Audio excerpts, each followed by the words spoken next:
बिस्मिल्लाहिर्रहमानिर्रहीम। अस्सलामुअलैकुम वरहमतुल्लाहि वबरकातुहू। कैसे बच्चों आप? ये आपके उर्दू का पीरियड है। पहले दुआ पढ़ लेते हैं। रब्बी ज़िदनी इल्मा, ए मेरे रब मेरे इल्म में इजाफ़ा फरमा।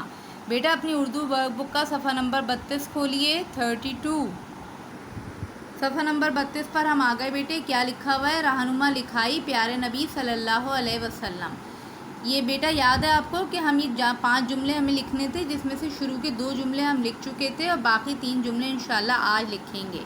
ये इशारे हमें दिए हुए, इन इशारों की मदद से हम लिख रहे हैं। पहले हमने क्या जुमले लिखे थे पढ़ लेते हैं। नंबर 1, हमारे आखिरी नबी का नाम हज़रत मोहम्मद सल्लल्लाहु अलैहि वसल्लम है।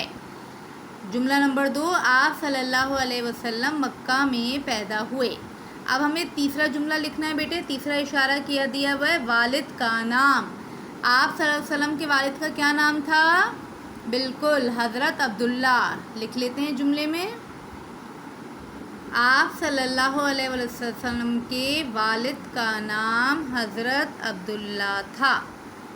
दोबारा देख लें। आप सल्लल्लाहु अलैहि वसल्लम के वालिद का नाम हज़रत अब्दुल्ला था। ठीक है बेटे। चौथा इशारा किया दिया हुआ है वालदा।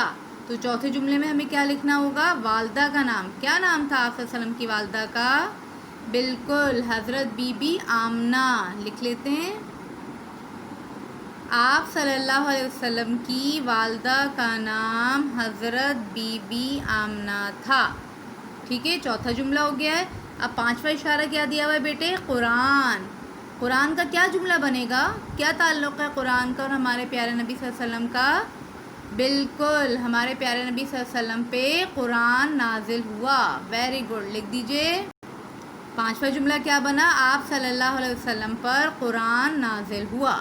ठीक है। तीसरा जुमला क्या है? आप सल्लल्लाहु अलैहि वसल्लम के वालिद का नाम हज़रत अब्दुल्ला था। आप सल्लल्लाहु अलैहि वसल्लम की वालदा का नाम हज़रत बीबी आमना था। आप सल्लल्लाहु अलैहि वसल्लम पर कुरान नाजिल हुआ। ठीक है बेटे, ये सफ़ा आपको मुकम्मल करना है अच्छी राइटिंग में। अस्सलामु अलैकुम वरहमतुल्लाहि वबरकातुहू।